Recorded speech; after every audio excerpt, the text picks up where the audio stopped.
And in my book, I just grabbed my book because I tried to bust some big myths that I think are causing a lot of pain and suffering for people out there that are just pure misunderstandings. So I won't read the whole chapter, I'll just highlight the headlines.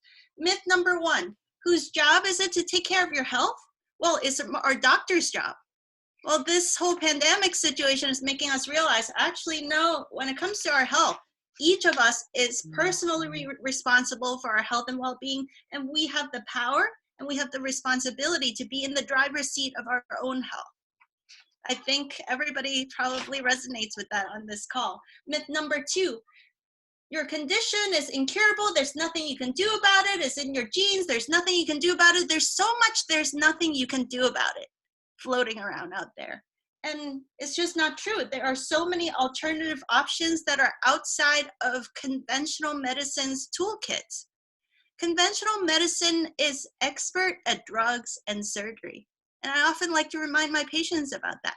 If the solution is outside of drugs and surgery, then they throw, oh my God, panic, panic, there's nothing we can do about it, it's incurable. Forgetting that our physiology responds to air and sunlight and herbal medicines and nutritional supplements and meditation practices and different stress reduction tools out there. There's so many great tools outside of just drugs or surgery or injections, So I always say, if Western conventional medicine waves his hands and says, there's nothing you can do about it, instant translation. There should be a translation box in between you and that person that instantly translates that to saying the solution probably lies outside of drugs and surgery. Now you're free to look at all those other alternatives because you already went to the conventional doctor and they say there's not much we can do for this condition.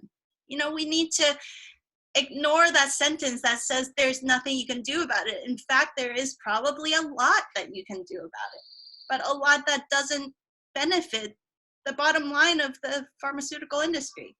Myth number 3, the best solutions for our health are also the most expensive and complicated one.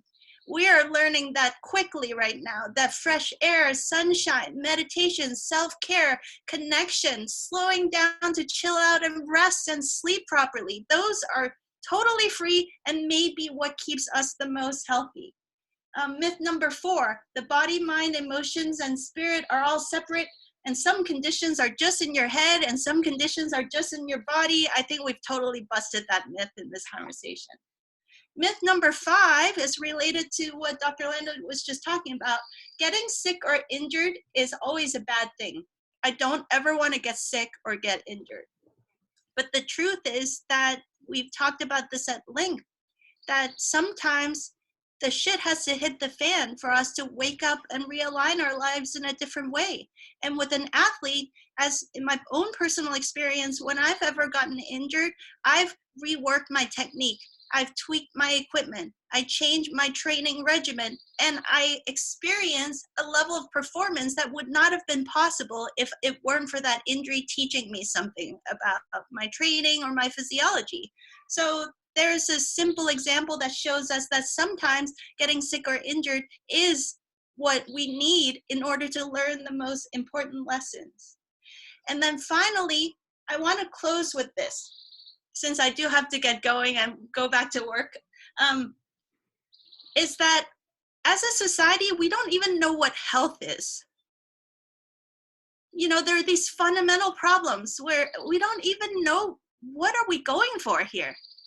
And one of the themes in my Super Wellness book is that we are the boss and CEO of our own lives. Imagine if you're CEO of the company and you have no idea where you're taking the company. You don't know what a success measurement is, or what is your vision, your mission, your goal. What a chaos you would create if you had no idea where your goal is. As a society, we have no freaking idea what health actually is. So when I ask my students in these Super Wellness classes, what's your definition of health? A lot of times we have, fortunately, doctors, nurses, medical research scientists, because I'm in the San Francisco Bay Area, so we have a lot of very smart people that come to these classes. And they instantly have a jaw drop because they realize, wow, I work in the quote unquote healthcare field. And in this little health and wellness class, it's the first time after decades of study of medicine that anybody even asked me what is health. So conventional medicine's mostly saying that health is like the absence of disease or symptoms. That's where the confusion started, isn't it? But as intelligent, wise human beings, if we really sit with it, we realize that health is something that has nothing to do with our relationship with symptoms. So I quoted a few of my students after some meditation. This is the kind of stuff that people say. Health is a state of dynamic balance, integration, and wholeness. Health is the optimal functioning of all the aspects of my being: body, mind, emotions, and soul. This is a huge one right now. Health is our resilience and adaptabilities to all the ups and downs and stressors of life, the ability to be adaptive. Health is the feeling of connection and oneness.